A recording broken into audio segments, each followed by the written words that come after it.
Okay.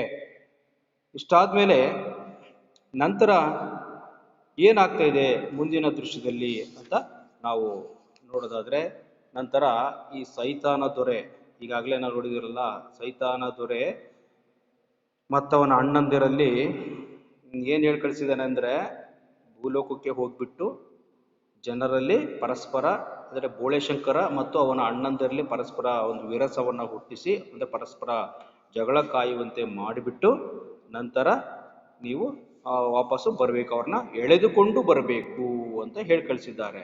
ಅದರಲ್ಲಿ ಉಳಿದ ಇಬ್ಬರು ಅಂದರೆ ಸಾಹುಕಾರ ಕಾಮಣ್ಣ, ಸರ್ದಾರ್ ಸೋಮಣ್ಣ ಏನಿದ್ದಾರಲ್ಲ, ಅವರಿಬ್ಬರು ಕೂಡ ಹೇಗಪ್ಪ ಅಂದರೆ ಕೊಳೆತ ಬಲೆ ಹಾಕಿ ಎಳೆದ್ರು ಕೂಡ ಬರುವಂಥವ್ರು.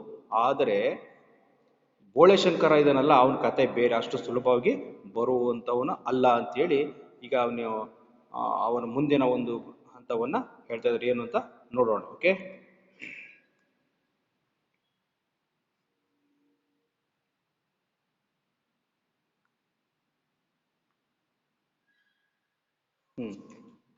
ಏನು ಹಾಗಾದರೆ ಮುಂದಿನ ಒಂದು ಹಂತ ಅಂದರೆ, ನೋಡಿ ನೀವೇ ನೋಡಿದಿರಲ್ಲ, ಎಲ್ರಿಗೂ ಉಳಿದ ಆ ಅಣ್ಣ ಮತ್ತು ಅತ್ತಿಗೆಯರಿಗೆ ಬೆಟ್ಟದ ತುದಿಯಿಂದ ನೆಗೆದು ಬೀಳೋದಕ್ಕೆ ಹೇಗೆ ಚಡಪಡಿಸ್ತಿದ್ರು ಅಂತ. ಅದು ಯಾಕೆ ಚಡಪಡಿಸ್ತಾ ಇದ್ರು ಅವರು?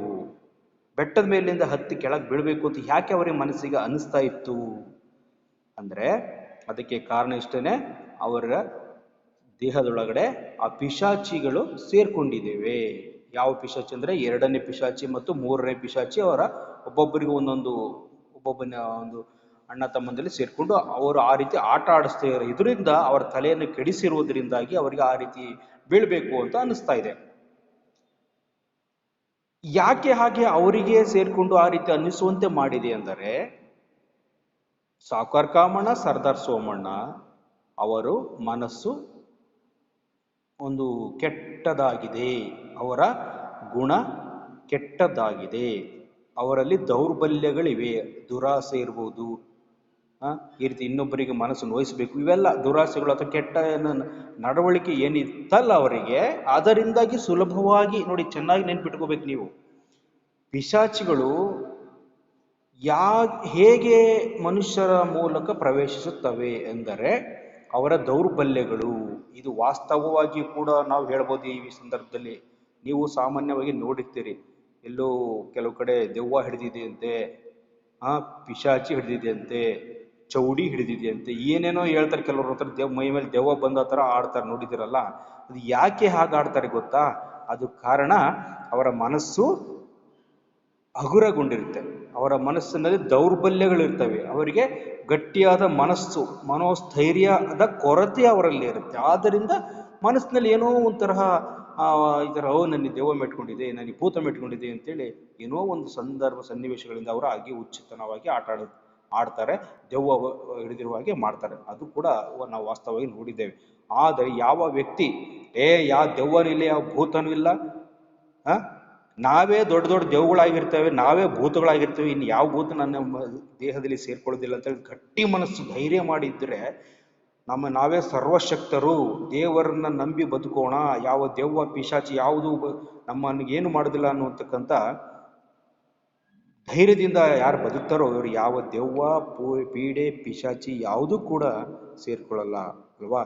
ಹಾಗೆ ಇಲ್ಲಿ ದೌರ್ಬಲ್ಯ ಯಾವ ಮನುಷ್ಯನಲ್ಲಿ ಇರುತ್ತದೆಯೋ ಆ ಮನುಷ್ಯನ ಮನಸ್ಸಿನ ಒಳಗಡೆ, ದೇಹದ ಒಳಗಡೆ ಪಿಶಾಚಿಗಳು ಸೇರ್ಕೊಳ್ತವೆ ಅಂತಕ್ಕಂಥದ್ದನ್ನ ಇಲ್ಲಿ ಚಂದ್ರಶೇಖರ್ ಕಂಬಾರ್ ಅವರು ಹೇಳ್ತಾ ಹೋಗಿದ್ದಾರೆ ಈ ನಾಟಕದಲ್ಲಿ. ಆದರೆ ನೋಡಿ, ಅಣ್ಣ ತಮ್ಮಂದಿರು ಈ ರೀತಿ ಆಗ್ತಾ ಇದೆ, ಬೆಟ್ಟದ ಮೇಲಿಂದ ಬೀಳ್ಬೇಕು ಅನ್ಸೋದು. ಆದರೆ ಬೆಪ್ತಕಡಿ ಬೋಳೆಶಂಕರ್ರಿಗೆ ಆಗ್ತಾ ಇಲ್ಲ. ಯಾಕೆ ಅಂದರೆ ಅವನ ಮನಸ್ಸಿನಲ್ಲಿ ಯಾವುದೇ ರೀತಿಯ ಕಲ್ಮಶ ಇಲ್ಲ, ನಿಷ್ಕಲ್ಮಶವಾದ ಮನುಷ್ಯ ಅವನು. ನೋಡಿ, ಆಸ್ತಿ ಮಾಡಿಕೊಡುವಾಗ ನೋಡಿ ಜಗಳ ಮಾಡ್ತಾರೆ, ಕಿತ್ತಾಡ್ತಾರೆ ಅಂದ್ಕೊಂಡಿದ್ದ. ಕೇಳಿದ ತಕ್ಷಣ ಒಂದು ಮಾತನ್ನೂ ಆಡದೆ ಅವ್ರನ್ನೆಲ್ಲ ಕೊಟ್ಬಿಟ್ಟ. ಅವನಿಗೆ ಏನು ಜಗಳ ಮಾಡಕ್ ಹೋಗ್ಲಿಲ್ಲ ಅವನು. ತಗೊಂಡೋಗ್ರಪ್ಪ ನಿಮ್ಮ ಪಾಲೆ ನೀವು ಅಂತೇಳಿ ಕೊಟ್ಬಿಟ್ಟ ಆಸ್ತಿಯನ್ನು ಕೂಡ. ಆ ಯುಕ್ತ ಕಡೆ ಕೇಳಿದ್ದನ್ನೆಲ್ಲ ಕೊಟ್ಬಿಟ್ಟ. ಅವನು ಪಂಚೇಂದ್ರಿಯಗಳಂತೂ ಬಹಳ ಚುರುಕು. ಪಂಚೇಂದ್ರಿಯಗಳಂತೂ ನಿಮಗೆ ಗೊತ್ತಿದೆಯಲ್ಲ, ಕಣ್ಣು, ಕಿವಿ, ಮೂಗು, ನಾಲ್ಗೆ, ಚರ್ಮ. ಅಂದರೆ ಇವರ ಅಣ್ಣಂದರ ಹಿಂದೆ ಗಾಳಿ ರೂಪದಲ್ಲಿ ಪಿಶಾಚಿಗಳು ನಿಂತಿದ್ರೆ ಅವನು ಪತ್ತೆ ಮಾಡಿ ಹೇಳ್ಬಿಟ್ನಲ್ಲ ಅವನು. ಎಷ್ಟು ಚುರುಕು ಪಿಶಾಚಿಯಾಗಿ ಇಷ್ಟು ವರ್ಷ ನಮ್ಮ ಸರ್ವಿಸ್ ಆಯಿತು, ನನ್ನ ಅನುಭವಕ್ಕೆ ಮಸಿ ಬಳಿಯುವಂಥ ಇಂಥ ಪಾಕಡನ್ನು ನಾನು ಇನ್ನೂ ಕೂಡ ನೋಡಲೇ ಇಲ್ಲ ಅಂತ ಹೇಳಿದೆ. ಮಾತುಗೊಮ್ಮೆ ನಾವು ಕೇಳಬಾರ್ದ ಹೆಸರು ಹೇಳೋದೇನು ನೋಡಿ, ಕೇಳಬಾರ್ದ ಹೆಸರು ನೋಡಿ. ಪಿಶಾಚಿಗಳು ಕೇಳಿಸಿಕೊಳ್ಳಲಾರದಂಥ ಹೆಸರು ಅಂತಂದ್ರೆ ಯಾವುದಪ್ಪ ಅಂತ ಹೇಳಿದ್ರೆ ಅದು ದೇವರ ಹೆಸರುಗಳು, ಶಿವ ಇತ್ಯಾದಿ ದೇವರುಗಳ ಹೆಸರುಗಳನ್ನ ಅಂಥ ಏನೇನು ಮಾತಾಡ್ತಾನೋ ತಂತಾನೇ ಮಾತಾಡ್ಕೊಳ್ಳೋದೇನು. ಅಬ್ಬಾ ಇದೀಗ ಆಯ್ತು, ಈಗ ಅವನು ಏನಾದ್ರೂ ಮಾಡಿ ಈಗ ಜವಾಬ್ದಾರಿಯನ್ನ ಈಗ ಮೊದಲನೇ ಪಿಶಾಚಿ ತನ್ನ ಪಾಲಿಗೆ ಸೈತಾನ ಕೊಟ್ಟಿರುವ ಜವಾಬ್ದಾರಿಯನ್ನ ಮಾಡಿ ಮುಗಿಸಲೇಬೇಕು. ಏನದು? ಮೊದಲನೇ ಪಿಶಾಚಿಗೆ ಬೋಳೆ ಶಂಕರನ ಮನಸ್ಸಿನ ಒಳಗಡೆ ಪ್ರವೇಶಿಸಬೇಕು. ಅವನ ಒಳಗಡೆ ಪ್ರವೇಶಿಸಬೇಕು ಅಂದ್ರೆ ಬೋಳೆ ಶಂಕರನಲ್ಲಿ ದೌರ್ಬಲ್ಯಗಳು ಇರಬೇಕು, ಯಾವುದಾದರೂ ಅವನಲ್ಲಿ ಕೆಟ್ಟ ಗುಣಗಳಿರ್ಬೇಕು. ಅದು ಕಷ್ಟ ಆಗ್ತಾ ಇದೆ ಈಗ ಪಿಶಾಚಿಗೆ ಬೋಳೆ ಶಂಕರನ ಒಳಗಡೆ ಸೇರ್ಕೊಳ್ಳೋದು. ಯಾಕೆ ಅಂದ್ರೆ ಅವನಲ್ಲಿ ಒಂಚೂರು ಕೆಟ್ಟ ಗುಣ ಇಲ್ಲ, ದೌರ್ಬಲ್ಯ ಇಲ್ಲ, ಯಾವುದು ಕೂಡ. ಏನಾದ್ರೂ ಮಾಡಿ ಆದ್ರೂ ಕೂಡ ಅವನು ಏನೋ ಸ್ವಲ್ಪ ಹಿಂಸೆನಾದ್ರೂ ಕೊಟ್ಟು ಏನಾದ್ರು ಮಾಡಿ ಅವನ ಬಾಯಲ್ಲಿ ಕೆಟ್ಟ ಪದ ಬರುವಂತೆ ಮಾಡಿದ್ರೆ ಸಾಕು, ಒಳಗಡೆ ಪ್ರವೇಶಿಸಿ ಬಿಡುತ್ತೆ ಇಲ್ಲಿ. ಹಾಗಾಗಿ ಈಗ ಅವನು ಹೊಲದಲ್ಲಿ ಕೆಲಸ ಮಾಡ್ತಾ ಇದ್ದಾನೆ. ಅಲ್ಲಿ ಈಗ ಅಲ್ಲಿ ಒಂದ್ ಕಡೆ ಕೆಲಸ ಮಾಡ್ತಾ ಇರುವಾಗ ಅಲ್ಲಿ ರೊಟ್ಟಿಯನ್ನ ಅಲ್ಲಿ ಇಟ್ಟಿದ್ದಾನಲ್ಲಿ ಒಂದು ಮರದ ಕೆಳಗಡೆ. ಮಧ್ಯಾಹ್ನ ಊಟಕ್ಕೆ ಅದನ್ನ ಮಾಡ್ಬೇಕು ಅಂತೇಳಿ ಇಟ್ಟಿರ್ತಾನೆ ಇಲ್ಲಿ. ಆಗ ಅದನ್ನ ಈಗ ಹೋಗ್ಬಿಟ್ಟು ಅದನ್ನ ಕದ್ದು ಬಿಡ್ತೀನಿ, ನಾನು ರೊಟ್ಟಿಯನ್ನ ಕದ್ದು ಬಿಡ್ತೀನಿ. ಆವಾಗ ಊಟಕ್ಕೆ ಅಂತೇಳಿ ಬಂದವನು ಯಾರು ಕದ್ರು ಅಂತೇಳಿ ವಾಚಾಮಗೋಚರವಾಗಿ ಬೈದಾಡ್ತಾನೆ. ಬೈದ್ರೆ ಸಾಕು, ಇಷ್ಟಾದ್ರೆ ಸಾಕು, ಅವನ ಮನಸ್ಸನ್ನ ಅದೇ ಮಾರ್ಗವಾಗಿ ಒಳಗಡೆ ಪ್ರವೇಶಿಸಬಹುದು ಅಂತೇಳಿ ಆ ಮೊದಲನೇ ಪಿಶಾಚಿ ಈ ರೀತಿ ಒಂದು ಪ್ಲಾನ್ ಮಾಡ್ಕೊಂಡಿದೆ. ಓಕೆ, ಅವ್ರು ಬೈದ್ರೆ ಸಾಕು, ಕೆಟ್ಟದಾಗಿ ವಾಚಾಮ ಗೋಚರ ಅಂದ್ರೆ ಒಂದು ವರ್ಣನೆ ಮಾಡಕ್ಕೆ ಆಗಲ್ಲ, ಅಷ್ಟು ರೀತಿ ಕೆಟ್ಟದಾಗಿ ಬೈಯೋದು ಅಂತ. ಬೈದಾಡಿದಾಗ ಅಷ್ಟೇ ಸಾಕು, ಆ ಒಂದು ಅದೇ ಸಂದರ್ಭದಲ್ಲಿ ಒಳಗಡೆ ಪ್ರವೇಶಿಸಬಹುದು ಅಂತೇಳಿ ಆ ಮೊದಲನೇ ಪಿಶಾಚಿ ಏನ್ ಮಾಡ್ತು, ಅಲ್ಲಿರುವಂಥ ರೊಟ್ಟಿಯನ್ನ ಕದ್ದು ಮಾಯವಾಗಿ ಹೋಗ್ಬಿಡ್ತು, ಅದೃಶ್ಯವಾಗಿ ಹೋಗ್ಬಿಡ್ತೀವಿ. ಸರಿ, ಈಗ ಬೋಳೆಶಂಕರ ಬರ್ತಾನೆ, ಕೆಲಸ ಮಾಡ್ಕೊಂಡು ಊಟ ಮಧ್ಯಾಹ್ನ ರೊಟ್ಟಿ ತಿನ್ನೋಣ ಅಂತ ಬರ್ತಾನೆ. ಬಂದು ನೋಡ್ತಾನೆ, ಅರೆ ರೊಟ್ಟಿ ಇತ್ತಲ್ಲ ಎಲ್ಲೋಯ್ತು ಅಂದ. ಆಮೇಲೆ ಯೋಚನೆ ಮಾಡ್ದ, ಓಹೋ ಯಾರೋ ಹಸಿದವ್ರು ಯಾರೋ ಇದನ್ನ ತಿಂದಿರ್ಬೇಕು, ಯಾರೋ ತಿಂದ್ಕೊಂಡಿರ್ಬೇಕು, ಏನಿರ್ಲಿ ಬಿಡು ಪಾಪ, ಯಾರೋ ಒಬ್ರು ತಿಂದಿದಾರಲ್ಲ, ಹಸುವಾಗಿದೆ, ಒಂದೊತ್ತು ರೊಟ್ಟಿ ತಿಂದಿದ್ರೆ ನಾನೇನು ಸಾಯೋದಿಲ್ಲ. ಸರಿ, ಈಗ ಉಳಿದ ಎಲ್ಲ ಕೆಲಸ ಮುಗಿಸ್ಕೊಂಡು ಹೋಗಿ ಬೇಗ ಮನೆಗೆ ಹೋಗಿ ಊಟ ಮಾಡಿದ್ರೆ ಆಯ್ತು ಅಂತೇಳಿ ಯೋಚನೆ ಮಾಡ್ತಾ ಯಾರು ಬೋಳೆಶಂಕರ. ಆವಾಗ ಪಿಶಾಚಿ ನೋಡಿ, ಅವ್ನು ಬೈತಾನೆ ಈಗ ಅಂತ ಅಂದ್ಕೊಂಡಿತ್ತು ಪಿಶಾಚಿ, ಇಲ್ಲೋ ದೂರದಲ್ಲಿ ಮರೆಯಾಗಿತ್ತು. ಬೈದ ತಕ್ಷಣ ಅವ್ನ ಮನಸ್ಸು ಅವನೊಳಗೆ ಸೇರ್ಕೊಳ್ಳೋಗ್ಬಿಡೋಣ ಅಂತೇಳಿ ಯೋಚನೆ ಮಾಡಿತ್ತು ಪಿಶಾಚಿ. ಆದ್ರೆ ಬೈಲೇ ಇಲ್ಲ. ಅಯ್ಯೋ ಹೋಗ್ಲಿ ಬಿಡ ಅಂತ ಹಿಂಗೆ ಈ ರೀತಿ ಒಳ್ಳೆ ಒಂದು ಮನಸ್ಸಿನಿಂದ ಮಾತಾಡಿದಾಗ ಎಲ್ಲ ಯೋಗ್ಯ, ಹಸಿದ್ರು ಅವನಿಗೆ ಕೋಪ ಬರಲಿಲ್ವೇ? ಇರ್ಲಿ, ಬಾಯಾರಿಕೆಗೆ ಈ ವಿಶೇಷ ಪಾನಕ ಕೊಡ್ತೀನಿ ಅಂತೇಳಿ ಆವಾಗ ವಿಷ ಪಾನಕ ಅಂತೇಳಿ ಅದರಲ್ಲಿ ವಿಷವನ್ನ ಒಂದು ಇದರಲ್ಲಿ ಹಾಕಿ ಕೊಡೋ ಒಂದು ವಿಚಾರವನ್ನ ಮಾಡ್ತು. ಇದನ್ನ ಬಂದು ಕುಡಿದ ತಕ್ಷಣ ಪ್ರಾಣಿಗಳ ತಹ ಒದರಾಡ್ತಾ ಉರುಳೋದನ್ನು ನೋಡಿ ಸಂತೋಷ ಪಡ್ತೀನಿ ಅಂತೇಳಿ ಅಲ್ಲಿ ಪಕ್ಕದಲ್ಲಿ ಅವನಿಗೆ ಕೈಗೆ ಎಟುಕುವಾಗೆ ಪಾನಕವನ್ನು ಇಡ್ತು. ಪಾನಕ ಅಂದ್ರೆ ಅದು ವಿಷಯುಕ್ತವಾದ ಪಾನಕ ಇಡ್ತು.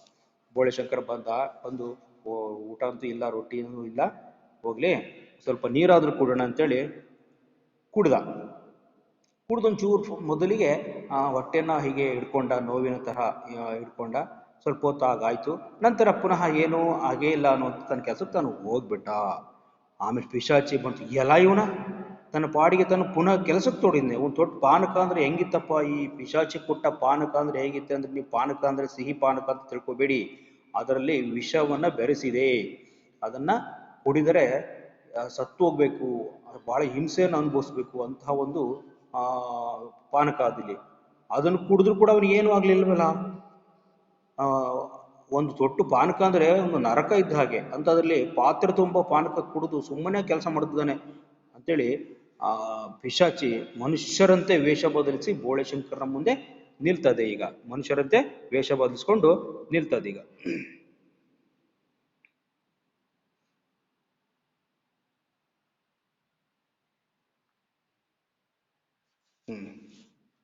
ಮನುಷ್ಯರಂತೆ ವೇಷ ಬದಲಿಸ್ಕೊಂಡು ಪುನಃ ಬೋಳೆಶಂಕರನ ಹತ್ರ ಬಂದು ನಮಸ್ಕಾರಣ ಅಂತ, ಶರಣಾರ್ಥಿ ಅಂತ ಅಂದವ. ಏನಣ್ಣ ಬೋಳೆಶಂಕರ, ದುಡ್ದು ದಣದಿದ್ದೀಯ, ಒಂದು ಆಟ ಎರಡು ಎರಡು ಸೇರಿ ಐದಾಗೋ ಆಟ ಆಡೋಣ ಅಂತ ಪಿಶಾಚಿ. ಮನುಷ್ಯರ ವೇಷದಲ್ಲಿ ಬಂದಿದೆ ನೆನಪಿರ್ಲಿ.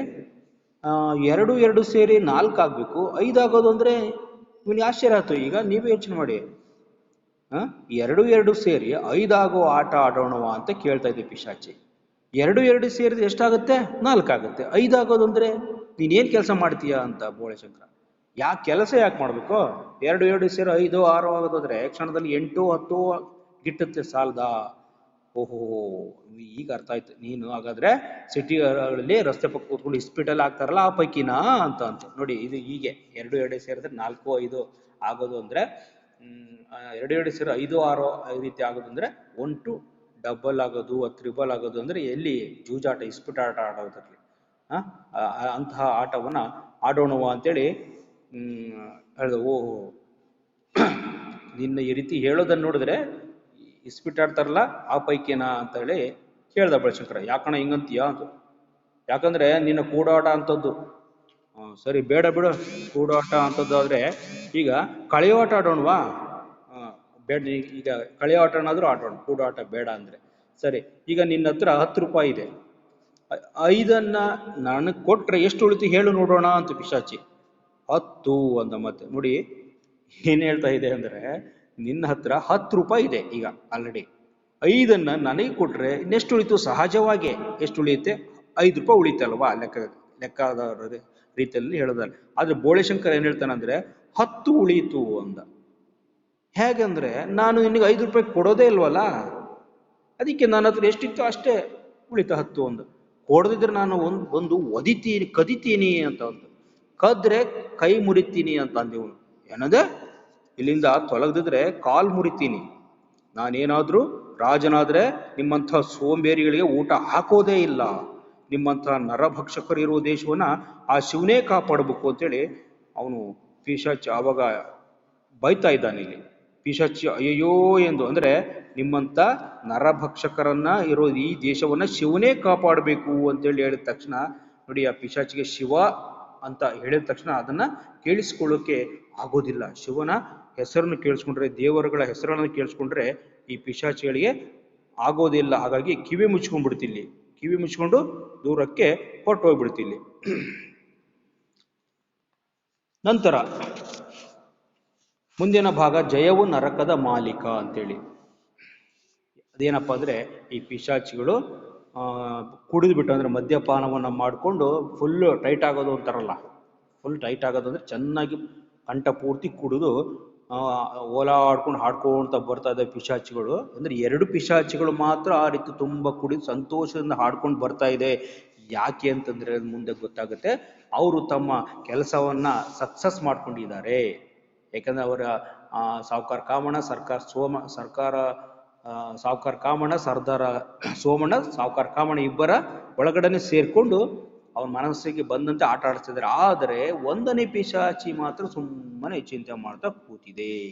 ಯಾಕೆ ಗೊತ್ತಾಗಿರ್ಬೋದು ನಿಮಗೆ. ಯಾಕೆಂದ್ರೆ 1ನೇ ಪಿಶಾಚಿಗೆ ಬೋಳೆಶಂಕರ್ನ ಮನಸ್ಸಿನ ಒಳಗಡೆ ಪ್ರವೇಶ ಮಾಡ್ಲಿಕ್ಕೆ ಆಗಿಲ್ಲ ಇದುವರೆಗೆ, ಅದಕ್ಕೆ ಚಿಂತೆ ಮಾಡ್ಕೊಂಡು ಕೂತಿದೆ. ಪಿಶಾಚಿಗಳು ಹೇಳ್ತವೆ ಇಲ್ಲಿ, ಜಯವು ನರಕದ ಮಾಲೀಕ, ನಿನ್ನ ಖುಷಿಗೀ ಪಾನಕ, ಎಲುಬಿನೊಳಗಡೆ ಇಳಿದು ಆತ್ಮದ ಖಾಲಿ ತುಂಬುವ ಪಾನಕ, ಅಡಿಗಡಿಗೆ ನಡೆಗೆಡಿಸಿ ಪಾತಾಳಕ್ಕೆ ತಳ್ಳುವ ಪಾನಕ. ಅಂದ್ರೆ ಪಾನಕ ಅಂತಂದ್ರೆ ಯಾವುದಕ್ಕೆ ಪಾನಕ ಅಂತ ಹೇಳ್ತಾ ಇದ್ದಾವೆ ಅಂದ್ರೆ, ಮದ್ಯ ಕುಡಿತಾ ಇರ್ತಕ್ಕಂಥದ್ದು. ಎಂಥ ಪಾನಕ ಇದು ಅಂದ್ರೆ, ಇದು ಬಹಳ ಸಂತೋಷ ಆಗ್ತಾ ಇದೆ ನಮಗೀಗ. ಬಂದ ಕೆಲಸ ಮುಗಿಯಿತು, ಅದಕ್ಕೆ ಸಂತೋಷಕ್ಕೆ ನಾವು ಈ ಪಾನಕವನ್ನು ಕುಡಿತಾ ಇದ್ದೀವಿ. ಏನ್ ಪಾನಕ ಅಂದ್ರೆ ಅದು ಒಂಥರ ಈ ಮದ್ಯ ಹೆಂಡ ಇದ್ದ ಹಾಗೆ.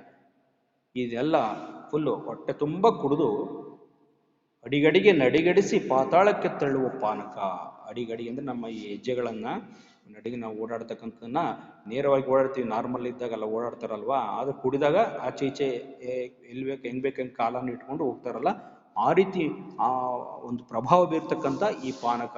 ಕುಡಿಯೋಣ ಬನ್ನಿ ಅಂತೇಳಿ ಕುಡಿತಾ ಆಡ್ಕೊಂಡು ಸಂತೋಷದಿಂದ ಬರ್ತಾ ಇದ್ದಾವೆ ಇಲ್ಲಿ. ಆಗ 3ನೇ ಪಿಶಾಚಿ ಹೇಳ್ತೆ, ಅದ್ಯಾಕೆ ನಾನು ಕುಡ್ದಾಗ್ಲೆಲ್ಲ ಈ ಲೋಕ ತೋರಾಡ್ತದೆ ಅಂತ 3ನೇದು. 2ನೇದು ಹೇಳ್ತು, ಸಗಣಿ ಮೇಲೆ ಕಾಲಿಟ್ರು ಜಾರೋದಿಲ್ಲ ನನ್ಗೆ ಗೊತ್ತಾ ಅಂತ. ನೀನ್ ಕುಡಿದದ್ದು ನೀರು ಹೆಂಡ ಅಂತ ತಿಳ್ಕೊಂಡಿದೀಯ ಅಷ್ಟೇ ಅಂತ 3ನೇ ಪಿಶಾಚಿ. ನನಗೆ ನೀರು ಕುಡಿಯೋನು ಅಂತೀಯ? ನಾನು ನೀರಿನ ವೈರಿ ಕಂಡ್ಲ.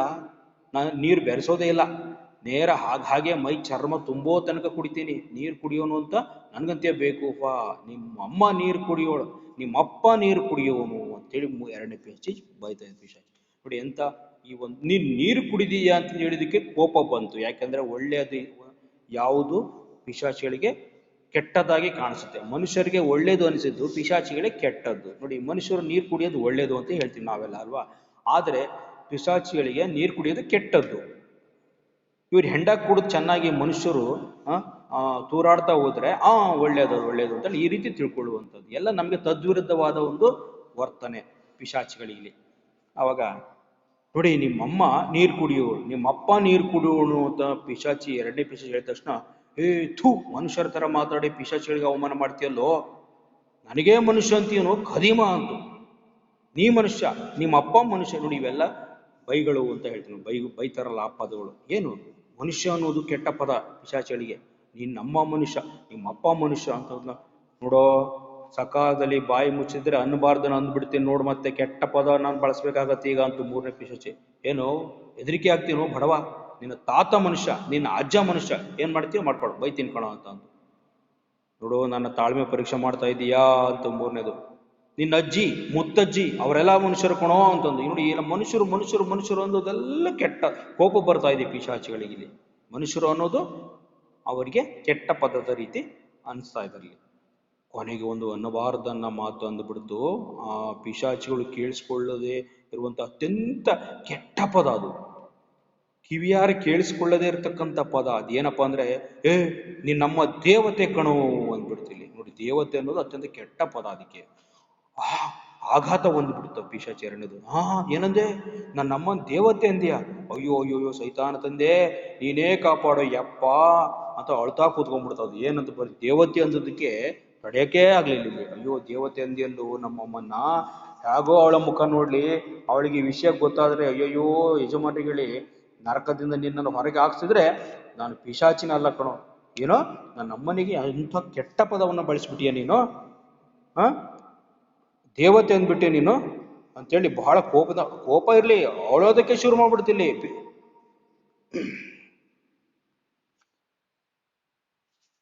ನೋಡಿ, ಅಳೋದಕ್ಕೆ ಅನ್ಬಿಡ್ತು. ಅಯ್ಯೋ ಎಂಥ ಮಾತನ್ನ ನನಗೆ ಆಡಿಬಿಟ್ಟಿಯಲ್ಲ ನೀನು, ನಾನು ಇದನ್ನ ನಮ್ಮ ಅಮ್ಮನ ಹೆಂಗೆ ನಾನು ಮುಖ ತೋರಿಸ್ಲಿ ಅಂತೇಳಿ ಅಳುತ್ತಾ ಕೂತ್ಬಿಟ್ಟಿದೆ ಇಲ್ಲಿ. ಇಷ್ಟಕ್ಕೆ ನಾನು ಸುಮ್ಮನೆ ಬಿಡೋದಿಲ್ಲ, ಯಜಮಾನ್ರಿಗೆ ಹೇಳಿ ಈ ನರಕದಿಂದನೇ ಹೊರಗೆ ಹಾಕ್ಸ್ಬಿಡ್ತೀನಿ ನಿನಗೆ. ಮಾರ್ಕ್ಸಿಲ್ಲ ಅಂದ್ರೆ ನಾನು ಈ ಪಿಶಾಚಿನೇ ಅಲ್ಲ ಅಂತ ಹೇಳ್ತು. ಈ ನೋಡಿ, ದೇವತೆ ಅಂತಕ್ಕಂಥದ್ದು ಈ ಸೈತಾನಿಗೆ ಏನಾದ್ರು ಗೊತ್ತಾದ್ರೆ, ಸೈತಾನ ಪಿಶಾಚಿಗಳ ಯಜಮಾನ, ಅವನಿಗೆ ಏನಾದ್ರು ಗೊತ್ತಾದ್ರೆ ನಿನ್ನ ಹೊರಗಾಕ್ಸಿಬಿಡ್ತಾನೆ, ನರಕದಿಂದಲೇ ನಿನ್ನನ್ನು ಹೊರಗಿಸ್ಬಿಡ್ತಾನೆ ಅಂತೇಳಿ ಹೇಳ್ತು. ಆವಾಗ ಮೂರನೇ ಪಿಶಾಚಿ ಅವಾಗ ಹಂಗೆ ರಾಜಿ ಮಾಡ್ಕೊಳಕ್ ಬಂತು. ನಮ್ಮಿಬ್ಬರ ಜಗಳದ ಯಾಕಂದ್ರೆ ಯಜಮಾನ ಹೆಸರು ತರಬೇಕೋ, ಮತ್ತೆ ನೀನ್ ನಮ್ಮ ಅಮ್ಮನಿಗೆ ದೇವತೆ ಅಂದದ್ದು ಅಂತು. ಅಲ್ವೋ, ಆ ಪಿಶಾಚಿಗಳು ಸುಳ್ಳು ಹೇಳೋದೇನೆ ನಮ್ಮ ಸಭ್ಯತೆ ಅಲ್ವಾ. ನೋಡಿ, ಪಿಶಾಚಿಗಳಲ್ಲಿ ಸುಳ್ಳು ಹೇಳೋದು ಸಭ್ಯತೆ, ಒಳ್ಳೆಯ ಆಚಾರ ವಿಚಾರ. ಸುಳ್ಳು ಹೇಳೋದು ನಿಜ ಹೇಳೋದಲ್ಲ ಅಂತ ಅವರ ಒಂದಿರತಕ್ಕಂಥದ್ದು. ಆದ್ರೆ ಮನುಷ್ಯರಿಗೆ ಸುಳ್ಳು ಹೇಳುವುದು ಕೆಟ್ಟದ್ದು, ಸತ್ಯ ಹೇಳುವುದೇ ಸಭ್ಯತೆ. ಆದ್ರೆ ಪಿಶಾಚಿಗಳಿಗೆ ಸುಳ್ಳು ಹೇಳುವುದೇ ಸಭ್ಯತೆ ಆಗಿದೆ ಇಲ್ಲಿ. ಅಂದ್ರೆ ನಾನು ನಿಮ್ಮ ಅಮ್ಮನ ದೇವತಂದದ್ದು ಸುಳ್ಳೇ ಸುಳ್ಳು ಕಂಡ್ಲಾ ಅಂತ ಅಂತು. ಹೌದಾ, ನಾನು ನಿಜ ಅಂದ್ಕೊಂಡಿದ್ದೆ. ಹಂಗೆ ಹೇಳು ಮತ್ತೆ, ನೀ ನನಗೆ ಮನುಷ್ಯ ಅಂದದ್ದು ಮತ್ತೆ ಸುಳ್ಳೆ ತಾನೆ? ಓಹೋ, ಅದು ಸುಳ್ಳು. ಸರಿ ಬಾ ಹೋಗೋಣ ಬೋಳೆಶಂಕರ ಹತ್ರ. ಹೋದನಲ್ಲ ನನ್ನ ತಮ್ಮ, ಅವ್ನಿಗೆ ಏನಾಯ್ತು ನೋಡೋಣ, ಬೋಳೆಶಂಕರನ ಹತ್ರಕ್ಕೆ ಹೋಗೋಣ ಅಂತೇಳಿ ಈ ಮೊದಲನೇ ಪಿಶಾಚಿ ಎರಡನೇ ಪಿಶಾಚಿ ಮತ್ತು ಮೂರನೇ ಪಿಶಾಚಿಗಳು ಹೊಟ್ಟೆ ತುಂಬ ಕುಡ್ಕೊಂಡು ಸಂತೋಷದಿಂದ ತನ್ನ ತಮ್ಮನಾಗಿರ್ತಕ್ಕಂಥ ಬೋಳೆಶಂಕರನ ಹತ್ರಕ್ಕೆ ಪಿಶಾಚಿ ಮೊದಲನೇ ಪಿಶಾಚಿ ಹೋಗಿತ್ತಲ್ಲ, ಅವ್ನು ಏನಾಯ್ತು ನೋಡೋಣ, ಅವನಿಗೆ ಏನೋ ವಿಷಯ ಅಂತ ಕೇಳೋಣ ಅಂತೇಳಿ ಹೋಯ್ತು ಇಬ್ರು. ಮತ್ತು ಅದೇ ಜಯವು ನರಕದ ಮಾಲೀಕ, ನಿನ್ನ ಖುಷಿಗಿ ಪಾನಕ, ಒಂದು ಗುಟುಕು ಪೂರಕ, ಎರಡು ಗುಟುಕಿಗೆ ಮಾರಕ, ಮೂರು ಗುಟುಕಿಗೆ ತಾರಕ, ನಾಲ್ಕು ಗುಟುಕಿಗೆ ನಾರಕ. ಅಂದ್ರೆ ಕುಡಿಯೋದ್ರ ಬಗ್ಗೆ ಹೇಳ್ತಾ ಇದ್ದಾರೆ ಇಲ್ಲಿ. ಜಯವು ನರಕದ ಮಾಲೀಕ, ನಿನ್ನ ಖುಷಿಗೋಸ್ಕರ ನಾವು ಇದನ್ನು ಕುಡಿತಾ ಇದ್ದೇವೆ. ಮೊದಲನೇ ಗುಟುಕುಗೆ ಪೂರಕ, ಓಕೆ, ನಾಟ್ ಬ್ಯಾಡ್. ಮೊದಲನೇ ಗುಟುಕು ಅಂದ್ರೆ ಮೊದಲನೇ ಹಂತ, ಅದು ಪರವಾಗಿಲ್ಲ ಕುಡಿಬಹುದು. ಇನ್ನು ಎರಡನೇ ಗುಟುಕು ಐತಲ್ಲ, ಅದು ಮಾರಕ, ಸ್ವಲ್ಪ ಕೆಟ್ಟದ್ದು. ಮೂರನೇ ಗುಟ್ಟಕ್ಕೆ ಐತಲ್ಲ ಅದು ತಾರಕ ಅಂದ್ರೆ ವಿಪರೀತ ಆಯ್ತು ಅಂತ. 4 ಗುಟ್ಟಕ್ಕೂ ನಾರಕ ಅಂದ್ರೆ ನರಕ. ನಾರಕ ಅಂದ್ರೆ ಅಂದ್ರೆ ಇದರಲ್ಲಿ ಒಂದು ಸಂದೇಶ ಇದೆ, ಯೋಚನೆ ಮಾಡ್ಬೋದು. ನಾವನ್ನು ಆಧುನಿಕವಾಗಿ ಹೇಳೋದಾದ್ರೆ 1 ಪೆಗ್ಗಿಗೆ ಪೂರಕ, 2 ಪೆಗ್ಗಿಗೆ ಮಾರಕ, 3 ಪೆಗ್ಗಿಗೆ ತಾರಕ, 4 ಪೆಗ್ಗಿಗೆ ನರಕ ಅಂತೇಳಿ ನಾವು ಇದನ್ನ ಆಧುನಿಕವಾಗಿ ಹೇಳ್ಬೋದು. ಅಂದ್ರೆ ಲಿಮಿಟ್ ಆಗಿ ಕುಡಿತಕ್ಕಂಥವ್ರಿಗೆ ಹೇಳತಕ್ಕಂಥದ್ದು, ಲಿಮಿಟ್ ಆಗಿರ್ಲಿ, ಸ್ವಲ್ಪ ಕುಡೀರಿ, ಹೇಗೋ ಭಾಳ ಒಂದು ಸ್ವಲ್ಪ ದಿವಸ ಬದುಕ್ತೀರಿ, ಜಾಸ್ತಿ ಕುಡಿದ್ರೆ ಹಾಳಾಗ್ತೀರಿ, ನರಕವನ್ನ ಕಾಣ್ತೀರಿ ಅಂತಕ್ಕಂಥ ಸಂದೇಶವನ್ನ ಇಲ್ಲಿ ಕೊಟ್ಟಿದ್ದಾರೆ. ಇಲ್ಲಿ 3ನೇ ಪಿಶಾಚಿ ಹೇಳ್ತಾರೆ, ನನ್ನ ತಮ್ಮ ಇಲ್ಲೇ ಕುಂತವನೇ ಅಂತವನು, ಓ ದ್ರಾಬೆ ಏನೋ ಮಾಡ್ತಾ ಇದ್ದೀಯಾ ಅಂತ. 2ನೇದು, ನನ್ನ ದುರ್ದೈವದ ಮೇಲೆ ಒಂದಿಷ್ಟು ಉಗಿತಾ ಇದ್ದೀನಿ ಅಂತ ಹೇಳ್ತು 1ನೇ ಪಿಶಾಚಿ. ಏನ್ ಮಾಡ್ತಿದ್ದೆ ಅಂದ್ರೆ, ನನ್ನ ದುರ್ದೈವದ ಬಗ್ಗೆ ನಾನೇ ನನ್ನ ಮೇಲೆ ನಾನೇ ಉಗಿತಾ ಇದ್ದೀನಿ ಅಂತ. 2ನೇದು ಹೇಳ್ತು, ಓಹೋ ನಿನಗೆ ನೀನೇ ಮರ್ಯಾದೆ ಮಾಡ್ಕೊಳ್ತಪ್ಪ, ನನಗೂ ಸ್ವಲ್ಪ ಅವಕಾಶ ಕೊಡು ಅಂತೇಳಿ 2ನೇ ಪಿಶಾಚಿ ಥೂ ಥೂ ಥೂ ಅಂತೇಳಿ ಮತ್ತೆ 1ನೇ ಪಿಶಾಚಿ ಮೇಲೆ ಅದು ಉಗೀತು. ಅಂದ್ರೆ ನೋಡಿ, ಇಲ್ಲಿ ಉಗಿಯೋದು ಅಂದ್ರೆ ಮರ್ಯಾದೆ ಅಂತ ಪಿಶಾಚಿಗಳಿಗೆ. ನಾನು ನೀನೊಬ್ಬನೇ ನಿನ್ನ ಮೇಲೆ ಮರ್ಯಾದೆ ಮಾಡ್ಕೊಳ್ತೀಯಲ್ಲ, ನಾವು ಸ್ವಲ್ಪ ಮರ್ಯಾದೆ ಮಾಡ್ತೀವಿ ಅಂತ ಉಗುಳ್ತು ಅದು ಕೂಡ. ಅವಾಗ 3ನೇ ಪಿಶಾಚಿ ಹೇಳ್ತಿದೆ, ನಗಾಡಿ ಹಾಡೋ ಕಾಲದಲ್ಲಿ ಏಟದಿಂದ ನಾಯಿ ಹಾಗೆ ಕೂತಿದೆಯಲ್ಲ, ಏನು ಕತೆ ನೋಡು, ನಾವೆಷ್ಟು ಸಂತೋಷವಾಗಿದ್ದೀವಿ ಅಲ್ವಾ, ಇಂಥ ಸಂದರ್ಭದಲ್ಲಿ ನಗೋದನ್ನು ಬಿಟ್ಟು ಯಾಕೆ ಈ ರೀತಿ ಕೂತಿದೆಯಲ್ಲ, ಏನಾಯ್ತು ಅಂತ ಕೇಳ್ತು. ನಿಮಗೆ ಸಂತೋಷವಾಗೋದಕ್ಕೆ ಕಾರಣಗಳಿರ್ಬೇಕಪ್ಪ, ಆದ್ರೆ ನನಗಿಲ್ಲ, ನನಗೆ ಸಂತೋಷದ ಪ್ರಶ್ನೆನೇ ಇಲ್ಲ ಅಂತ ಒಂದು ಪರಿಸ್ಥಿತಿ ನನಗೆ ಬಂದ್ಬಿಟ್ಟಿದೆ ಅಂತ ಹೇಳ್ತು. ಅವಾಗ ಏನು ಪರಿಸ್ಥಿತಿಯಪ್ಪ ನಿಂದು ಅಂತ ಕೇಳಿದಾಗ,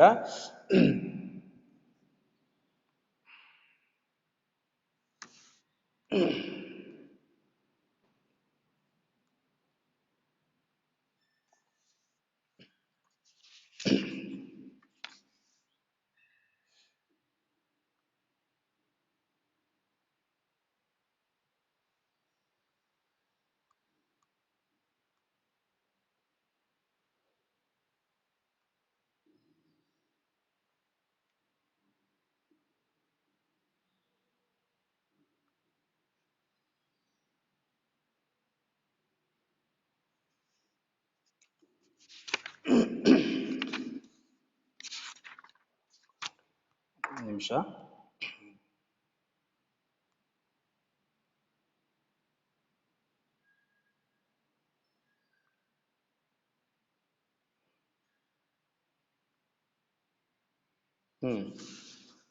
ಸರಿ, ಈಗ ಏನಾಯ್ತಪ್ಪ ನಿನ್ ಕೆಲಸ ಹೇಳು ಅಂತೇಳಿ ಕೇಳ್ತು. ಆಗೋದೇನು, ಇಬ್ರು ಅಣ್ಣಂದಿರು ನೀನು ಯಾರನ್ನ ತೋರಿಸಿದ್ರೆ ಅವರ ಕರುಳು ಕಿತ್ತು ತಿಂತಾರೆ, ಅಂಥ ಪರಿಸ್ಥಿತಿಯಾಗಿ ಮಾಡ್ಬಿಟ್ಟಿದ್ದೀವಿ ನಾವು ಅಂತ ಹೇಳ್ತು. ಅಂದ್ರೆ ಇಬ್ಬರು ಅಣ್ಣಂದಿರು ಯಾವ ಪರಿಸ್ಥಿತಿಗೆ ಅವರು ಬಂದಿದ್ದಾರೆ ಅಂತ ಹೇಳಿದ್ರೆ, ಅವರ ಮನಸ್ಸಿನೊಳಗಡೆ ಸೇರ್ಕೊಂಡು ಹೆಂಗೆ ಆಟ ಇದ್ದಾರೆ ಅಂತಂದ್ರೆ, ಇಬ್ಬರೂ ತಮ್ಮ ಹೆಂಡತಿರನ್ನು ಕೊಂಡು ಕುಣಿದಾಡೋ ದೃಶ್ಯ ನೋಡ್ಬೇಕೇನೋ, ಬೇಕಿದ್ರೆ ಹೇಳಿ ತೋರಿಸ್ತೀವಿ ಈಗಲೇ ನಿಮ್ಮ ಕಣ್ಣೆದುರಿಗೆ. ಆ ರೀತಿ ಮಾಡಿಬಿಟ್ಟಿದ್ದೇವೆ ನಾವು. ಯಾರನ್ನ? ಬೋಳೇಶಂಕರ್ನ ಅಣ್ಣಂದಿರು ಇಬ್ಬರನ್ನು ಕೂಡ. ಈಗ ಅವರ ಮನಸ್ಸು ಅವರ ಕೈಯಲ್ಲಿ ಇಲ್ಲ, ಅವರ ಮನಸ್ಸು ಅವರ ಬುದ್ಧಿ ಎಲ್ಲ ಪಿಶಾಚಿಗಳ ಕೈಯಲ್ಲಿ ಸೇರ್ಕೊಂಡಿವೆ, ಅವ್ರ ಕೈಯಲ್ಲಿ ಹಿಡಿದಿಟ್ಕೊಂಡಿದ್ದಾವೆ. 2ನೇ ಪಿಶಾಚಿ ಮತ್ತು 3ನೇ ಪಿಶಾಚಿ ಕೈಯಲ್ಲಿ ಹೆಂಗಾಗಿದ್ದಾರೆ ಅಂದ್ರೆ, ನಾವು ಹೇಳ್ದಂಗೆ ಕೇಳಂಗ ಆಗ್ಬಿಟ್ಟಿದ್ದಾರೆ. ನಾವು ಏನು ಹೇಳ್ತಿರೋ ಏನು ಅದೇ ಆ ರೀತಿ ನಮ್ಮ ಮನಸ್ಸಲ್ಲಿ ಏನಿದೆ ಆ ರೀತಿ ಅವರನ್ನ ಆಡಿಸುವಂತಹ ಒಂದು ಪರಿಸ್ಥಿತಿಗೆ ಬಂದಿದ್ದಾರೆ. ಎಂತ ನೋಡಿ, ಹೆಂಡತಿಯರನ್ನ ಬೇಕಾದ್ರೆ ಕೊಂದು ರಕ್ತ ಮಾಂಸವನ್ನ ಎಲ್ಲ ಚೆಲ್ಲಾಪಿಲ್ಲಿ ಮಾಡಬೇಕೇನು ಹೇಳೋ, ಕೊಂದು ಕುಣಿದಾಡ್ಬೇಕೇನೋ, ದೃಶ್ಯ ನೋಡ್ಬೇಕೇನೋ, ನೀನು ಬೇಕಿದ್ರೆ ಹೇಳಿ ತೋರಿಸ್ತೀನಿ ಅಂತಂದು. ಅವಾಗ 2ನೇ ಪಿಶಾಚಿ ಹೇಳ್ತು, ನಿನಗೆ ಮನರಂಜನೆ ಬೇಕಿದ್ರೆ ಹೇಳು, ಆ ಮೀಸೆ ಮತ್ತು ಹೊಟ್ಟೆವನ್ನ ಹಿಡ್ಕೊಂಡು ಬರೋದು 2 ನಿಮಿಷದ ಕೆಲಸ. ಈಗ ಮೀಸೆ ಸರ್ದಾರನ ಒಂದು ವಿಚಾರ ಕೇಳ್ತಾ ಇದ್ದಿಲ್ಲಿ. ಈಗ ಅವನು ಹಿಡ್ಕೊಂಡು ಈಗ 1-2 ನಿಮಿಷದಲ್ಲಿ ಇಲ್ಲಿ ಕರೆಸು ಅಂದ್ರೆ ಕರೆಸಿಬಿಡ್ತೀವಿ, ಹಂಗೆ ಆಗ್ಬಿಟ್ಟಿದ್ದಾರೆ ಈಗ ಅಂತ ಹೇಳ್ತು. ಪಿಶಾಚಿಗೆ ಆಶ್ಚರ್ಯ, ಹೌದಾ, ಇದನ್ನೆಲ್ಲ ನೀವು ಹೇಗೆ ಸಾಧಿಸ್ಬಿಟ್ರಿ, ನೀವು ಹೆಂಗ್ ಮಾಡಿದಿರಿ ಇಷ್ಟನ್ನೆಲ್ಲ ಅಂತ ಕೇಳ್ತು 1ನೇ ಪಿಶಾಚಿ. ಆಗ ಸರ್ದಾರ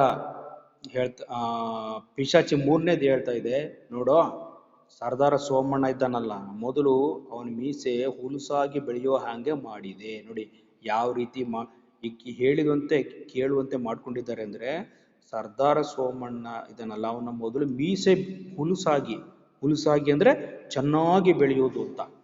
ಚೆನ್ನಾಗಿ ಬೆಳೆಯುವಂತೆ ಮಾಡಿದೆ. ಬೆಳೀತೋ ಇಲ್ವೋ ಅಂತೂ ಶೂರ ಧೀರ ಅಂತ ಜಂಬ ಕೊಚ್ಚಿಕೊಳ್ಳು ಹಾಗೆ ಮಾಡಿದೆ. ಮೀಸೆ ಬೆಳೆಯೋದು ಅಂದ್ರೆ ಹೆಂಗ್ ಗೊತ್ತಾ? ಮೀಸೆ ಬೆಳೀತಾ ಹೋಗೋದು ಅಂತ ಅಲ್ಲ. ಅದು ಒಂದು ಉತ್ಪ್ರೇಕ್ಷೆಯಾಗಿ ಹೇಳುವಂತಹ ಒಂದು ಪದ ಅದು.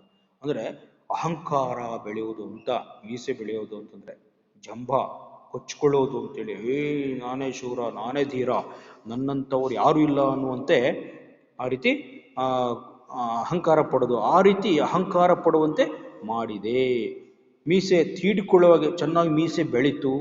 ಆಮೇಲೆ ಮೀಸೆ ತೀಡಿಕೊಳ್ಳೋ ಹಾಗೆ ಮಾಡಿ, ತೀಡೋದು ಅಂದ್ರೆ ಗೊತ್ತಲ್ಲ, ತಿರುವುದು, ಮೀಸೆ ತಿರುವುದು. ಆಮೇಲೆ ಅವನನ್ನು ಒಬ್ಬ ರಾಜನ ಹತ್ರ ಕಳಿಸಿದೆ. ಅವನು ಇವನನ್ನ ಸೇನಾಪತಿಯನ್ನಾಗಿ ಮಾಡ್ಕೊಂಡ, ಒಬ್ಬ ರಾಜ. ಆದರೂ ಅವನ ಮೀಸೆ ಬೆಳಿತಾನೇ ಇತ್ತು. ಅಂದ್ರೆ ಇದರರ್ಥ ಅವನು ಒಂದು ಸೇನಾಪತಿಯನ್ನಾಗಿ ಮಾಡಿದರೂ ಕೂಡ ಅವನಿಗಿನ್ನೂ ಅಹಂಕಾರ, ಅಧಿಕಾರದ ಒಂದು ಆಸೆ, ದುರಾಸೆ ಇನ್ನೂ ಬೆಳೀತಾ ಇತ್ತು ಅವನಿಗೆ. ಒಂದೇನೋ ಸೇನಾಪತಿಯನ್ನಾಗಿ ಆದ್ರೂ ಕೂಡ ಇನ್ನೂ ನಾನು ರಾಜನಾಗಿ ಮೆರಿಬೇಕು ಅಂತೇಳಿ ಇನ್ನು ಮೀಸೆನೇ ಬೆಳೀತಾ ಇತ್ತು. ಎಷ್ಟು ಬೆಳೀತಪ್ಪ ಅಂದ್ರೆ ಅವನಿಗೆ ಮೀಸೆ ಎಷ್ಟು ಬೆಳೀತು ಅಂದ್ರೆ ದೇಶವೇ ಕಾಣದಾಯ್ತು ಅಂತ ಅರ್ಥ. ಅಂದ್ರೆ ದುರಹಂಕಾರದ ಒಂದು ಮಿತಿ ಮೀರಿದ ದುರಹಂಕಾರ ಅವನಲ್ಲಿ ಬೆಳೀತು ಅಂತ. ದೇಶ ನೋಡಿ, ಒಂದು ಮಾತು ಹೇಳ್ತಾರಲ್ಲ, ಮೀಸೆ ಬಂದವನಿಗೆ ದೇಶ ಕಾಣೋದಿಲ್ಲ ಅಂತ ಹೇಳ್ತಾರಲ್ಲ, ಹಂಗೆ ಅವನಿಗೆ ಅಂದ್ರೆ ಯಾರೂ ಕಾಣೋದಿಲ್ಲ ಅವನ ಕಣ್ಣೆದುರಿಗೆ. ಹಾಗೆ ದುರಾಸೆ ಇನ್ನೂ ಬೆಳೀತಾ ಹೋಯ್ತಿಲ್ಲಿ. ಯಾರ್ಯಾರನ್ನೋ ತುಳಿದ, ಯಾರ್ಯಾರನ್ನೋ ಎಡವಿದ, ಕೊನೆಗೆ ಇಂಡಿಯಾ ದೇಶದ ರಾಜನ ಮೇಲೆ ದಂಡೆತ್ತಿ ಹೋಗುವಾಗಿ ಮಾಡಿದೆ. ಇಂಡಿಯಾ ದೇಶದ ರಾಜನನ್ನ ಒಂದು ಇಲ್ಲಿ ಪಾತ್ರವನ್ನಾಗಿ ತಂದಿದ್ದಾರೆ. ಅಂದ್ರೆ ಇಲ್ಲಿ ಬುದ್ಧಿ ಕಲಿಸುವಂತ, ಅಂದ್ರೆ ಈ ಯಾರು ಈ ಸರ್ದಾರ್ ಸೋಮಣ್ಣನಿಗೆ ಬುದ್ಧಿ ಕಲಿಸುವಂತ ಒಂದು ಕ್ಯಾರೆಕ್ಟರ್ ಇಲ್ಲಿ. ಇಂಡಿಯಾ ದೇಶದ ರಾಜನ ಮೇಲೆ ದಂಡೆತ್ತಿ ಹೋಗುವಂಗೆ ಮಾಡಿದೆ. ಇಂಡಿಯಾ ದೇಶದ ರಾಜನಿಗೆ ಆದರೆ ಕಣ್ಣು ಸರಿಯಾಗಿ ಕಾಣಿಸ್ತು, ಅಂದ್ರೆ ಅವನಿಗೆ ಸಭ್ಯತೆ ಇತ್ತು ಅಂತ, ಅವನಿಗೆ ದುರಹಂಕಾರ ಇರಲಿಲ್ಲ ಅಂತ ಅರ್ಥ. ಒಬ್ಬ ಒಳ್ಳೆಯ ರಾಜನಾಗಿದ್ದ ಇಂಡಿಯಾ ದೇಶದ ರಾಜ. ಜೊತೆಗೆ ಹುಲ್ಲಿನಿಂದ 1,00,000 ಸೈನ್ಯ ತಯಾರಿಸಿಕೊಟ್ಟಿದ್ದೆ. ಕೊನೆಗೆ ನಮ್ಮ ಮೀಸೆ ಸೋತು ಸೆರೆ ಸಿಕ್ಕ.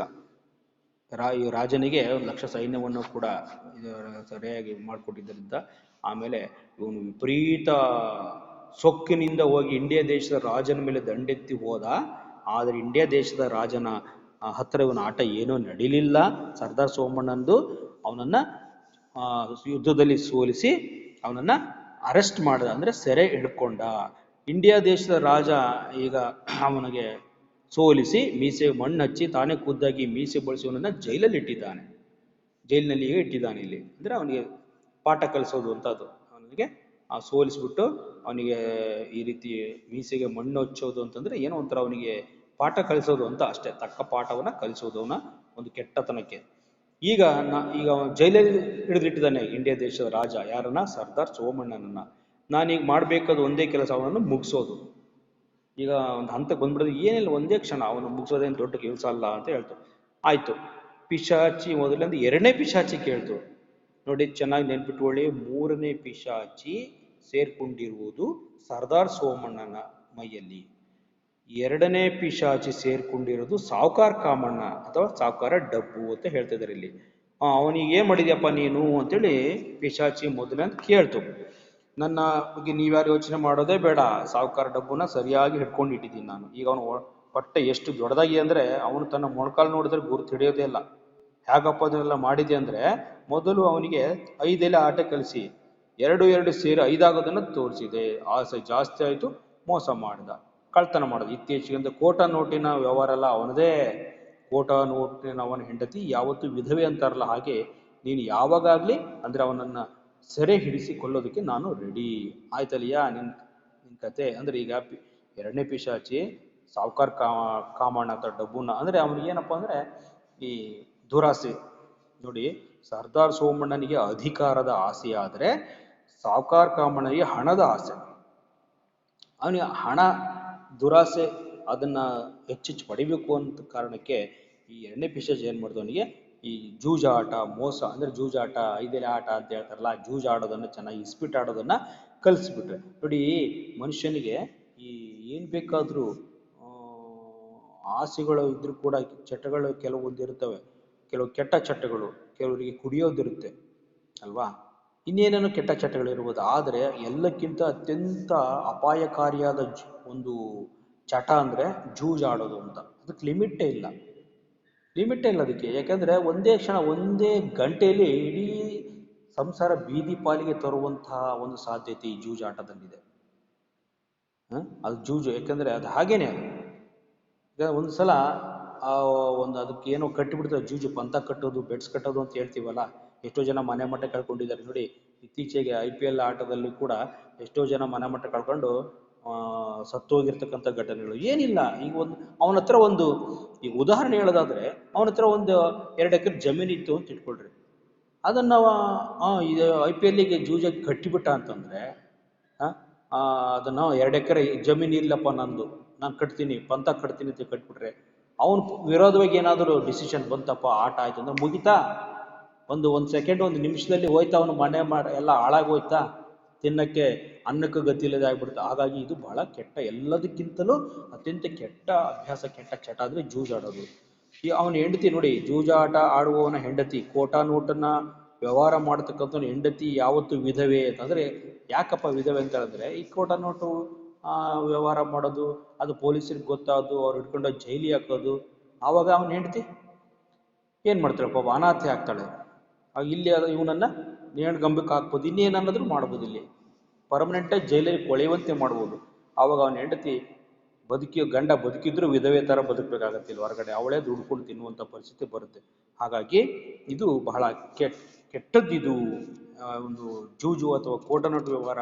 ಒಟ್ಟಾರೆಯಾಗಿ ಸಮಾಜದ ವಿರೋಧ ಚಟುವಟಿಕೆಗಳು ಅಂತ ಏನಿದಾವಲ್ಲ, ಅವೆಲ್ಲ ಕೆಟ್ಟದ್ದೇ.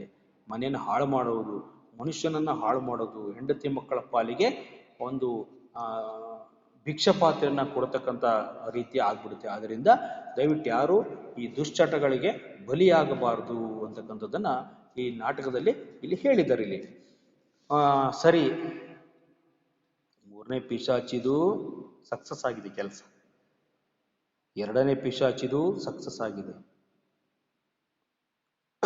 ಸರಿ, ನಿನ್ನ ಕತೆ ಏನಪ್ಪ ಅಂತೇಳಿ ಕೇಳಿದಾಗ, ಅಯ್ಯೋ ನಾನು ತುಂಬ ಕಷ್ಟಕ್ಕೆ ಇಟ್ಕೊಂಡ್ಬಿಟ್ಟಿದೆ ಅಂತ. ಹೌದಾ, ಅಂಥದ್ದೇನಯ್ಯ ಅದು ಕಷ್ಟ ಅಂತಂದ್ರು. ಅವನ ಸಾಹಸ ಭಾರಿ ಕಷ್ಟ ಕಂಡ್ರಯ್ಯ, ಯಾವ ಪಟ್ಟು ಹಾಕಿದ್ರೂ ನುಣುಚಿಕೊಳ್ತಾನೆ. ನಾನು ಚಾಪೆ ಕೆಳಗಡೆ ನುಗ್ಗಿದ್ರೆ ಅವನು ರಂಗೋಲಿ ಕೆಳಗೆ ನುಸುಳ್ತಾನೆ. ಅಪ್ಪ ಅಂದರೆ ನಿಮ್ಮ ಅಪ್ಪ ಅಂತಾನೆ ಅಂತೂ ಮೊದಲನೇ ಪಿಶಾಚಿ. ಯಾರು? ಬೆಪ್ತಕಡಿನ? ಅವನೇ ಕಣಯ್ಯ. ಬದುಕಿನ ಬಗ್ಗೆ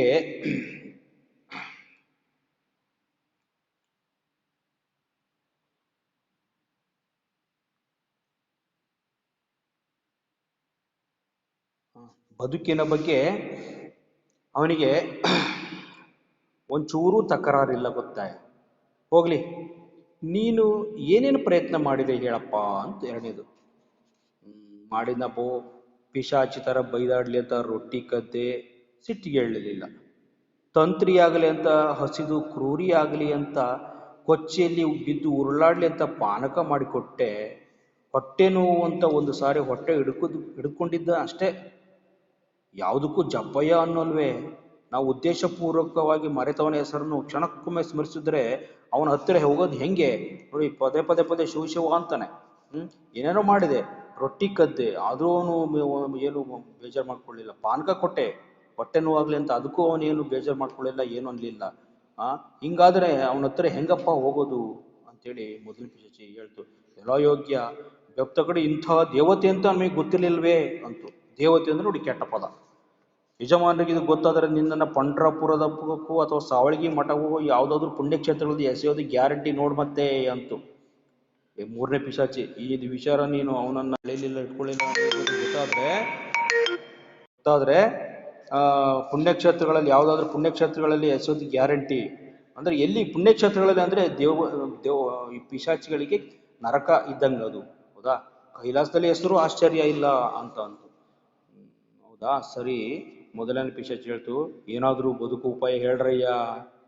ಏನಾದರೂ ನಾನು ಉಳ್ಕೊಳ್ಬೇಕು, ಇಲ್ಲಾಂದ್ರೆ ಈಗ ನೋಡಿ, ಬದುಕಬೇಕು ಅಂದರೆ ಭೋಳೇಶಂಕರನ್ನ ಹಿಡ್ಕೋಬೇಕು, ಅಂಥದ್ದು ಏನಾದರೂ ಒಂದು ಉಪಾಯ ಇದ್ರೆ ಹೇಳ್ರಯ್ಯ ಅಂತ ಹೇಳಿ ಪಿಶಾಚಿ ಕೇಳ್ತು. ಪಾಪ 3ನೇ ಪಿಶಾಚಿ ಹೀಗೆ ಮಾಡಿ ಹೇಳ್ತಾ ಇದೆ. 3ನೇ ಪಿಶಾಚಿ, ಹೀಗೆ ಮಾಡಿದರೆ ನಿನಗೆ ಸಹಾಯ ಆಗುತ್ತಾ ನೋಡು.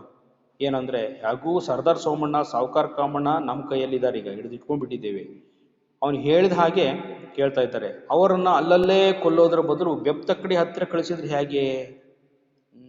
ಈಗ ಇವ್ರು ಹೇಳ್ದಂಗೆ ಕೇಳ್ತಾ ಇದ್ದಾರೆ ಈಗ. ಹ್ಮ್ ಸದಾ ಸೋಮಣ್ಣ ಸಾವುಕಾರ ಕಾಮಣ್ಣ, ಹೌದಾ? ಈಗ ಅವ್ರನ್ನ ನಾವು ಹಿಡ್ಕೊಂಡು ಹೆಂಗಿದ್ರು ಕೊಲ್ಲಬೇಕು ನಾವೀಗ ಅವರನ್ನ. ನಾವಾಗಲೇ ಯಾಕೆ ಕೊಲ್ಲೋಣ? ಕೊಲ್ಲೋದ್ರ ಬದಲು ಬೆಪ್ಪ ತಕ್ಕಡಿ ಹತ್ರ ಕಳಿಸಿದ್ರೆ ಅವರವರೇ ಹೊಡೆದಾಡ್ಕೊಂಡು ಸತ್ತು ಹೋಗ್ತಾರೆ. ಹಂಗೆ ಮಾಡಿದರೆ ಅವನು ಕೂಡ ನರಕಕ್ಕೆ ಕರ್ಕೊಂಡು ಹೋಗ್ಬೋದು ಯಾರನ್ನ. ಈಗ ಅವ್ರನ್ನ ಅಣ್ಣಂದಿರನ್ನ ಬೋಳೆಶಂಕರನ ಮೇಲೆ ಬಿಟ್ಟರೆ ಅವನು ಬಂದು ಇವನ ಮೇಲೆ ಹೇಗೆಗೂ ಕೆಟ್ಟ ಕೆಟ್ಟದಾಗ ಬೈಯೋದು ಅದೆಲ್ಲ ಮಾಡ್ತಾರೆ. ಅವಾಗ ಇವನ್ ಕೋಪ ಬರುತ್ತೆ. ಆವಾಗ ಸರಿ ಆಗುತ್ತೆ ಅಂತೇಳಿ ಇಬ್ಬರು ಕೂಡ ಅವ್ರು ಮಾತಾಡ್ಕೊಳ್ತಿದ್ದಾರೆ. ಅದೇನು ಅನ್ನೋದನ್ನು ನೆಕ್ಸ್ಟು ಮುಂದಿನ ಕ್ಲಾಸಲ್ಲಿ ಹೇಳ್ತಾ ಇಲ್ಲಿ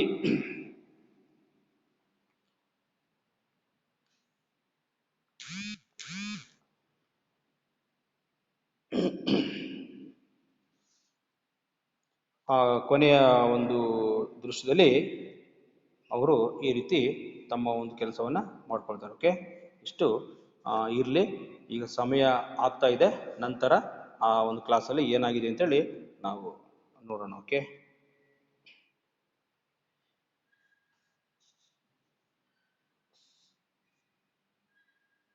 ಓಕೆ. ಈಗ ಎಲ್ಲರೂ ಕೂಡ ಧನ್ಯವಾದಗಳು. ನೆಕ್ಸ್ಟ್ ಕ್ಲಾಸಲ್ಲಿ ಸಿಗೋಣ. ಓಕೆ.